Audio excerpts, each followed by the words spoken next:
So hi, I'm Dr. Nicholas Cummins from KCL, and today I'm going to talk to you about incorporating information from mobiles and wearables in digital phenotypes. The aim of this talk is to introduce the concepts of digital phenotypes, to understand the role that mobiles, wearables, big data, and artificial intelligence technologies play in uncovering these phenotypes, and to highlight the challenges associated with identifying different digital phenotypes using these technologies. So as I've already mentioned, digital phenotyping combines four major modern technologies. Mobile phones and wearables to collect big data, and artificial intelligence to analyze this data and extract relevant healthcare information.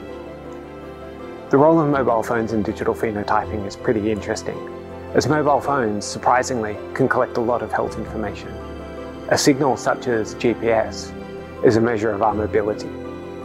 So for example, the amount of distance we cover from a day, or the amount of time we spend away from home from a day, and more importantly, changes in these two parameters can contain a lot of health information. A signal such as Bluetooth is a really important inferred marker of socialization. So we're able to count the number of nearby devices and see how this changes in a day over the course of months and infer some health information from this. App usage is also a marker of socialization. So the amount of time we spend on apps such as WhatsApp and changes in these parameters, again, contain a lot of health information through inferred socialization. While mobile phone devices collect inferred information, we can collect more direct health information using wearables. For example, wearable devices measure a lot of different parameters to do with our sleep. The time we went to bed, how long we're in bed before we go to sleep, the different sleep stages we're in, what time we wake up. Changes again in these parameters can be used to infer a change in our health state.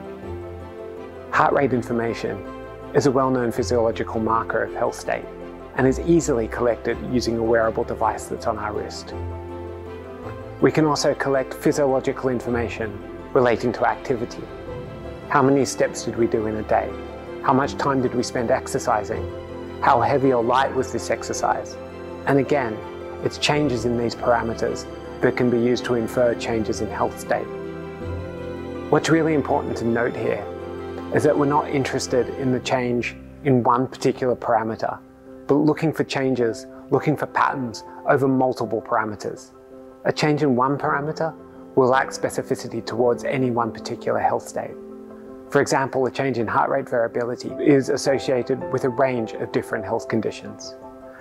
So by looking over a variety of health conditions, by collecting data from mobile phones, from wearables over the long term, by generating lots of data, more specifically big data, we're able to start to find digital phenotypes related to specific health conditions. So mobile phones and wearable devices, as already said, generate big data. The first core property of big data is volume. And you can see on this side how easy it is from just sort of one signal to generate a lot of volume of data over a day, over a week, over a year. And then when we start to combine data, as I said, from a lot of different sources, so we can infer more specific health states, you can see that mobile phones, wearable devices, digital phenotyping easily falls within the remit of big data.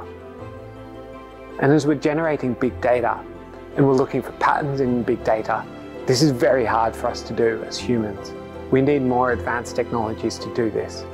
We need to use artificial intelligence. And the main form of artificial intelligence we use to do this in digital phenotyping is known as machine learning. It's a subfield of artificial intelligence concerned with identifying patterns in data. We learn these patterns from the data, and they're objective. They're a function of this data. And once we've learnt them, once we've found them, we're able to use this information on new incoming data sources to actually then start to provide us predictive information relating to healthcare.